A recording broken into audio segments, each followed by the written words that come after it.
Okay बच्चा लोग, let us now start with part 4 और उसके पहले थोड़ा सा हम रिवीजन करते हैं। ठीक है, क्या पढ़ा था हमने last time? Let's say metal surface है, इसमें इलेक्ट्रॉन्स होंगे ना बेटा। तो सरफेस पे इलेक्ट्रॉन होंगे उसको हम क्या बोलेंगे?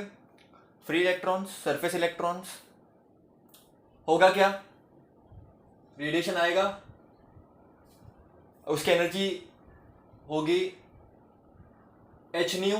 याद है बच्चा? जो फोटोन आएगा उसकी एनर्जी होगी एच न्यू। और हो सकता है अगर उसकी एनर्जी इज ग्रेटर देन और इक्वल टू वर्क फंक्शन। आपने अगर मेरे पहले वाली वीडियो देखोगे तो आपको ये समझेगा।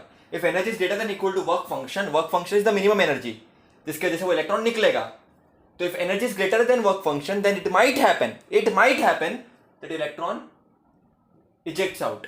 ये अपन ने पढ़ा था बच्चा लोग पहले, बराबर के नहीं?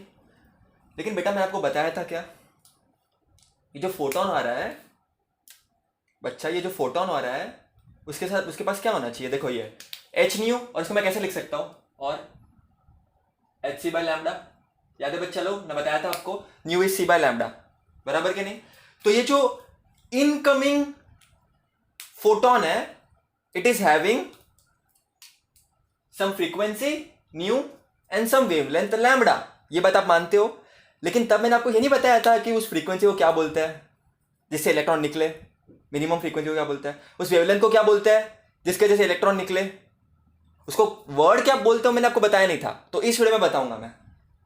नहीं बताने का कारण था उसको क्योंकि आपको पहले बेसिक समझे। अब हम जाते हैं टॉपिक पे बेटा। तो बेटा एक चीज याद रखना, ओके?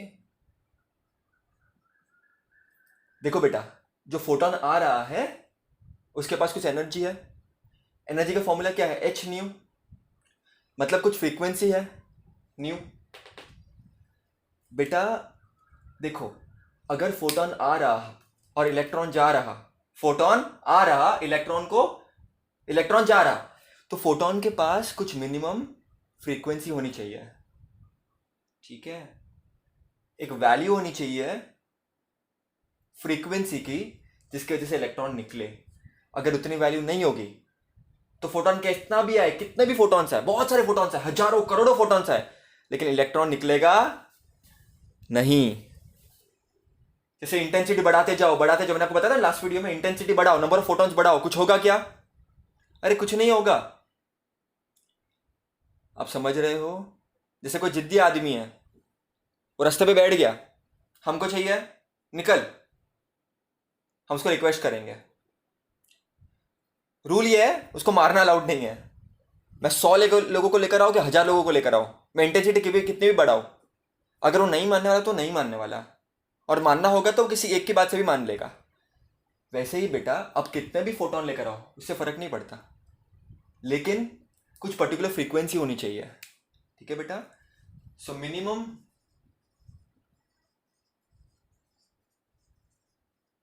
फ्रीक्वेंसी ऑफ फोटोन मतलब incident radiation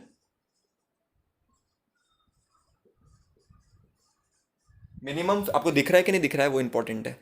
minimum frequency of incident radiation which may cause photoelectric effect, कि उतनी फ्रीक्वेंसी तो चाहिए मिनिमम, और उस फ्रीक्वेंसी को हम बोलते हैं बेटा थ्रेशोल्ड फ्रीक्वेंसी। क्या बोलते हैं बच्चा? Threshold frequency. नोट कर लो, क्या बोलते हैं इसको हम? Threshold frequency. उतनी तो होनी चाहिए मिनिमम, उससे कम हुई तो काम बिगड़ जाएगा, होगा ही नहीं। अब मे क्यों लिखा है मैंने लास्ट वीडियो में बताया था, एनर्जी ज्यादा है। अभी आया कहाँ से बेटा? पहले तो मैं वो बताता हूँ, फिर मैं बताता हूँ मे वर्ड क्यों लिखा है मैंने। बेटा ई क्या होता है? H nu greater than equal to work function. तो न्यू क्या हो जाएगा? Greater than equal to work function upon h. मतलब उसकी मिनिमम वैल्यू क्या हो जाएगी? इसकी मिनिमम वैल्यू क्या हो जाएगी? Work function upon H. ठीक है, तो इसको हम बोलेंगे मिनिमम वैल्यू। आपको समझा ना कैसे लाए? Equal to h nu greater than equal to work function. फिर मैं इसको उधर शिफ्ट कर दिया, इधर मल्टीप्लिकेशन में नीचे आया तो डिवीजन में आ गया। तो ये मिनिमम वैल्यू है, ठीक है, work function upon H, depends upon work function, ठीक है, कितना जिद्दी मेटल सरफेस है, ठीक है, depends on the work function. More the work function मतलब ज्यादा एनर्जी चाहिए, तो ज्यादा एनर्जी चाहिए इलेक्ट्रॉन को निकलने के लिए सरफेस में से, तो ऑब्वियसली बेटा आने वाली फ्रीक्वेंसी भी ज्यादा होनी चाहिए। लेकिन जो मिनिमम वैल्यू होती है बेटा जिसके जैसे इलेक्ट्रॉन निकलेगा उसको हम बोलते हैं थ्रेशोल्ड फ्रीक्वेंसी, तभी इलेक्ट्रॉन निकल सकता है। अब मैंने मे क्यों लिखा है, क्योंकि मैंने आपको पहले वाले वीडियो में बताया था अंदर कोलिशन होता है, बहुत कुछ होता है, तो अगर फ्रीक्वेंसी हो भी, एनर्जी हो भी, लेकिन कभी कभी इलेक्ट्रॉन नहीं निकलता, वो जिद्दी होता है, ठीक है, तो इसको हम बोलेंगे थ्रेशोल्ड फ्रीक्वेंसी। बेटा नोट कर लो इसको, अच्छे से नोट कर लो, ठीक है बेटा, नोट कर लिया, वीडियो पॉज करो, नोट करो। अब थोड़ा देखो बेटा, हम कोरिलेट करते हैं इसको, आई होप आपने नोट कर दिया होगा, इसको हम कोरिलेट करते हैं, ठीक है बेटा। लास्ट वीडियो में मैंने एक और चीज आपको बताई थी, जो मैं आपको आगे भी बताऊंगा डेफिनेटली बहुत डिटेल में, लेकिन मैंने एक चीज बताई थी आपको, याद है क्या? देखो, फोटोन आ रहा, इलेक्ट्रॉन जा रहा, तो मैक्सिमम काइनेटिक एनर्जी क्या होगी? जो एनर्जी है फोटोन की माइनस वर्क फंक्शन। फिर मैंने आपको क्या बताया था, एनर्जी क्या होता है? एच न्यू, बराबर के नहीं? फिर आपने नोट्स में देखो, आपके नोट्स में देखो, मैंने आपको बताया ना अभी जस्ट, अब मैंने जस्ट क्या बताया आपको, E equal to h nu, तो energy should be greater than work function, and energy की जगह पे आप क्या पुट करोगे, h nu should be greater than work function, greater than equal to, तो बेटा तुम्हारा न्यू क्या हो जाएगा, greater than equal to work function upon h, तो मिनिमम वैल्यू क्या हो जाएगी इसकी, वर्क फंक्शन अपॉन एच। याद है कि नहीं बेटा? तो ये न्यू मिनिमम मतलब क्या, थ्रेशोल्ड फ्रीक्वेंसी ना, तो तुम्हारा न्यू क्या हो जाएगा, तुम्हारा न्यू क्या हो जाएगा, एच अपॉन न्यू मिनिमम, बराबर के नहीं? इसको मल्टीप्लाई कर दिया, तो इसके मतलब लिख सकता हूं मैं एच न्यू नॉट लिख देता हूं, मिनिमम नहीं लिखता हूं, नॉट लिख देता हूं, आपके टेक्स्ट बुक पे वैसे नोटेशन यूज किया तो कंफ्यूज नहीं होंगे, ठीक है। लेकिन ये है क्या, थ्रेशोल्ड फ्रीक्वेंसी है, बराबर के नहीं? तो इसको मैं ऐसे लिख सकता हूँ कि नहीं लिख सकता हूँ, H new minus H new not. ये सब क्या है बेटा, ये आइंस्टाइन फोटो इलेक्ट्रिक इक्वेशन है, मैंने लास्ट वीडियो में आपको बताया था ना। तो बस इसको ऐसे पुट करना है आपको न्यू का वैल्यू मिल जाएगा इससे, ठीक है, न्यू थ्रेशोल्ड फ्रीक्वेंसी का वैल्यू मिल जाएगा आपको, फिर आपको वर्क फंक्शन का वैल्यू मिल गया, मैंने उसको पुट कर दिया, फिर इसको कॉमन ले लो आप एच को, न्यू माइनस न्यू नॉट, इसको बॉक्स बना दो, आपको न्यूमेरिकल्स करने के टाइम पे काम आएगा, ठीक है। नोट कर लो इसको, नोट कर लिया, इजी है ना? Energy greater than equal to work function, so energy is h nu greater than equal to work function, तो आपको थ्रेशोल्ड फ्रीक्वेंसी मिल जाएगी minimum, nu upon h, sorry nu नहीं, सॉरी मैं क्या बोल रहा हूँ, न्यू नहीं, ये जो सिंबल है work function upon H, and work function क्या हो जाएगा, एच न्यू नॉट, ठीक है। नोट कर लो इसको, नोट कर लिया? चलो नेक्स्ट बेटा, मैंने एक और चीज बताई थी, मिनिमम फ्रीक्वेंसी तो होती है लेकिन मिनिमम वेवलेंथ भी होनी चाहिए। अब मिनिमम फ्रीक्वेंसी को हम क्या बोलते हैं, थ्रेशोल्ड फ्रीक्वेंसी, तो मिनिमम वेवलेंथ को क्या बोलेंगे, गड़बड़, अब आप चिल्ला रहे होंगे, मिनिमम फ्रीक्वेंसी को बोलते हैं थ्रेशोल्ड फ्रीक्वेंसी, तो मिनिमम वेवलेंथ को क्या बोलेंगे, थ्रेशोल्ड वेवलेंथ। गलत बेटा, गलत, फ्रीक्वेंसी में मैंने मिनिमम बोला, वेवलेंथ में मैं मिनिमम नहीं बोलूंगा। अब इसका मतलब समझना मैं क्या बोल रहा हूँ, आप कंफ्यूज हो रहे होंगे अभी, लेकिन समझना मैं क्या बोल रहा हूँ, ठीक है। देखो, energy is greater than equal to work function, E क्या होता है, h nu greater than equal to work function, इसको मैं कैसे लिख सकता हूँ, h c by lambda greater than equal to work function. याद है कि नहीं बेटा? इसको मैं इधर शिफ्ट कर लूँ, इसको इधर शिफ्ट कर लूँ, तो h c upon work function, so wavelength, तो wavelength is less than equal to h c upon work function. बेटा इसको कैसे लिख सकता हूं मैं, wavelength is less than equal to h c upon work function. दिख रहा है क्या, नहीं दिख रहा है आपको? अब इसका मतलब क्या, ये इक्वेशंस क्या है, परफेक्ट इक्वेशंस है, राइट। आपको इलेक्ट्रॉन इमिट करना है फॉर इलेक्ट्रॉन इमिशन। तो वेवलेंथ क्या है, less than equal to h c upon work function. तो आपका जो वेवलेंथ है बेटा वो मैक्सिमम होगा, ये मैक्सिमम वैल्यू होगी वेवलेंथ की, जिसके वजह से इलेक्ट्रॉन इमिट होगा। अगर इससे बड़ा वेवलेंथ आया तो आपका फोटो इलेक्ट्रिक इमिशन नहीं होगा। This is the longest value of wavelength, क्योंकि वेवलेंथ में ऊपर नीचे ना, इट्स डाउन, राइट। तो ये मैक्सिमम वैल्यू है, उससे बड़ा वेवलेंथ होगा तो नहीं चलेगा। अब इमेजिन करो, इसको, वेवलेंथ छोटी होगी मतलब फ्रीक्वेंसी ज्यादा होगी, समझ रहे हो कि नहीं समझ रहे हो। E equal to h nu h c by lambda,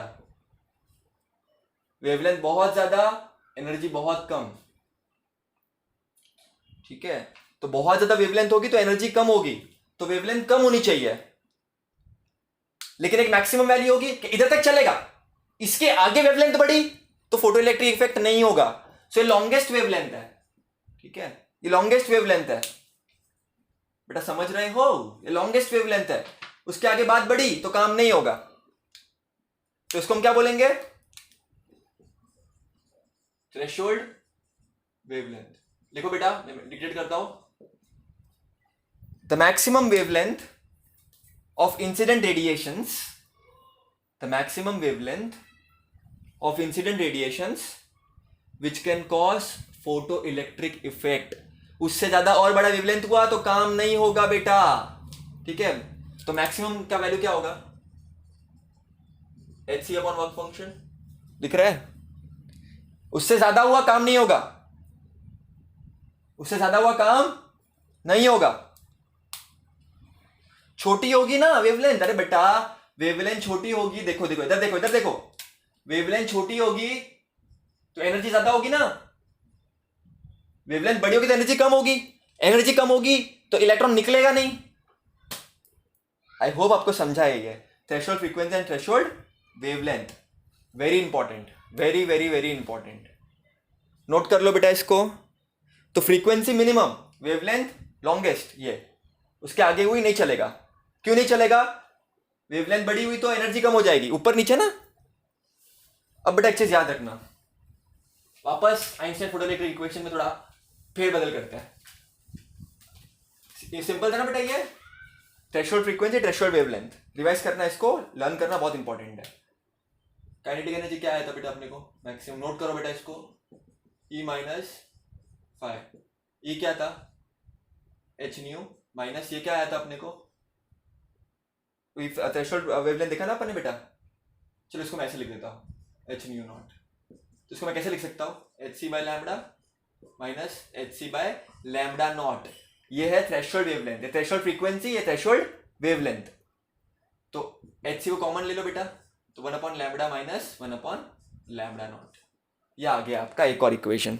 अब मैं सब क्यों लिख रहा हूँ, जितने ज्यादा इक्वेशन बेटा उतना ज्यादा फायदा आपको, उतना ज्यादा न्यूमेरिकल सॉल्व करने में इजी होगा। कभी कभी वेवलेंथ दिया होगा, फ्रीक्वेंसी नहीं दी होगी, तो कब क्या करोगे आप, समझ रहे हो मेरी बात को समझो बेटा, ठीक है। आई होप एकदम क्लियर है, सिंपल है कि नहीं। तो तो काइनेटिक एनर्जी मैक्सिमम बेटा, वेवलेंथ कम, देखो वेवलेंथ कम तो पूरी एनर्जी, पूरा ये वैल्यू बड़ा हो जाएगा ना। डिनोमिनेटर छोटा होता है, 10/5, 10/2, 1 जा 2 जा, 2 आ गया है वैल्यू, 1 जा 5 जा। डिनोमिनेटर छोटा होता है तो पूरी वैल्यू बड़ी हो जाती है ना, समझ रहे हो। तो ये छोटा हो जाएगा तो वैल्यू बड़ी हो जाएगी, और अगर ये बड़ा हो जाएगा तो काइनेटिक एनर्जी का टर्म बड़ा हो जाएगा। गेटिंग इट, समझ रहे हो। I hope it is very clear, conceptually बता रहा हूं बेटा। एग्जाम में को आपको ऐसे घुमा घुमा के नहीं पूछेगा, बट आपको आना चाहिए। बोर्ड्स के लिए प्रिपेयर करें तो टेंशन नहीं है, एंट्रेंस वगैरह के लिए पढ़ रहे हो तो यू शुड नो, ठीक है। वैसे इतना कम रिक्वायर्ड नहीं होगा। ओके, तो आई होप आपको समझा ही है। वेवलेंथ मैक्सिमम, उससे ज़्यादा वेवलेंथ होगी तो फोटो इलेक्ट्रिक इफेक्ट नहीं होगा, और फ्रीक्वेंसी शुड बी मिनिमम, मतलब उतनी फ्रीक्वेंसी पे, उससे ज़्यादा होगा तो भी चलेगा। Threshold frequency and threshold wavelength. I hope एकदम क्लियर है, एकदम क्लियर है। इसके ऊपर न्यूमेरिकल्स करेंगे बहुत सारे, ठीक है, बहुत सारे। ये वीडियो में इतना ही बेटा। ये वीडियो का टेक अवे यही है कि थ्रेशोल्ड फ्रीक्वेंसी क्या होता है, थ्रेशोल्ड वेवलेंथ क्या होता है, ये सब याद रखना, ठीक है। थोड़ा सा आपको ग्लिम्स दे दूं कि आगे हम क्या करने वाले हैं। आगे अभी चैप्टर, ये तो बेसिक्स थे बेटा, पूरे चैप्टर के बेसिक थे ये पता होना ही चाहिए आपको minimum.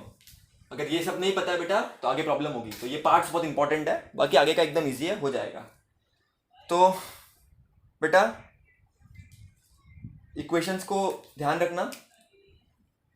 Kinetic energy maximum is equal to E minus five, E को लिख सकते हैं एच न्यू, इसको लिख सकते हैं एच न्यू नॉट, न्यू को क्या लिख सकते हैं सी बाय लैम्बडा, इसको सी बाय लैम्बडा नॉट, ठीक है। ये हो गया एक इक्वेशन, ये दूसरा, ये तीसरा। अब और आएंगे अब नीचे जैसे आगे पढ़ाई करेंगे अपन और नीचे आएंगे, चौथा भी आएगा, पांचवा भी आएगा। तो ये लिस्ट बनाते रहने का बेटा, फॉर्मूलाज को प्रैक्टिस करते रहने का, एक लिस्ट बनाने का, फॉर्मूलाज को प्रैक्टिस करते रहने का। काइनेटिक एनर्जी किसकी है, ये इमिटेड इलेक्ट्रॉन्स की। किस पे डिपेंड कर रही है बेटा, फ्रीक्वेंसी और वेवलेंथ पे। किस पे डिपेंड कर रही है, देखो क्लियरली, फ्रीक्वेंसी और वेवलेंथ पे। It is not depending on intensity, intensity पे डिपेंड नहीं करता, ध्यान रखना। इंटेंसिटी पे डिपेंड नहीं करता, इंटेंसिटी पे डिपेंड नहीं करता। अगर मैं ग्राफ बनाऊं काइनेटिक एनर्जी मैक्सिमम और इंटेंसिटी का, अगर बनाऊं मैं, तो it will be straight line, मतलब इंटेंसिटी पे डिपेंड ही नहीं कर रहा है, वो कांस्टेंट रहेगा। ये एक गिवन इंटेंसिटी पे it is going to be constant, kinetic energy is going to be constant, because intensity पे डिपेंड ही नहीं करता। अरे भाई तुम्हारी इलेक्ट्रॉन की कितनी एनर्जी होगी वो थोड़ी ना इंटेंसिटी पे डिपेंड करेगा। इंटेंसिटी मतलब क्या, number of photons, number of photons ज्यादा तो इलेक्ट्रॉन निकलेगा ज्यादा, मैंने बताया लास्ट वीडियो में। लेकिन काइनेटिक एनर्जी मतलब क्या, फ्रीक्वेंसी ज्यादा तो काइनेटिक एनर्जी ज्यादा होगी, वेवलेंथ कम तो काइनेटिक एनर्जी ज्यादा होगी। तो ध्यान देना बेटा इसको, नॉट दैट इंपॉर्टेंट बट ध्यान देना इसको। एक्चुअली सभी इंपॉर्टेंट होता है बट ठीक है। अभी नोट कर लो बेटा इसको, इस पर बहुत सारे न्यूमेरिकल्स करने अपने को बाद में, ठीक है। नोट करना, फॉर्मूलाज नोट करना। एक फॉर्मूला से सब डिराइव कर सकते हो, सबका सब रट्टा मारने की जरूरत नहीं है आपको, मालूम है आप सबका सब रट्टा मार रहे हो, ठीक है। Thank you so much. Next video में बात करेंगे बहुत इंपॉर्टेंट चीज़ों की। हम बात करेंगे एक्सपेरिमेंटल सेटअप, डायग्राम बनाऊंगा मैं, एक्सपेरिमेंटली आपको बताऊंगा कैसे होता है, फिर चीज़ें बताऊंगा, बहुत सारे कैरेक्टरिस्टिक्स बताऊंगा, 7-8 पॉइंट आपके टेक्स्ट बुक में दिए हुए, अलग अलग ग्राफ दिए हुए हैं। तो नेक्स्ट वीडियो बहुत इंपॉर्टेंट होगा, लेकिन नेक्स्ट वीडियो के लिए पहले सब वीडियो आने चाहिए अपने को अच्छे से, ठीक है। नोट करना। Thank you.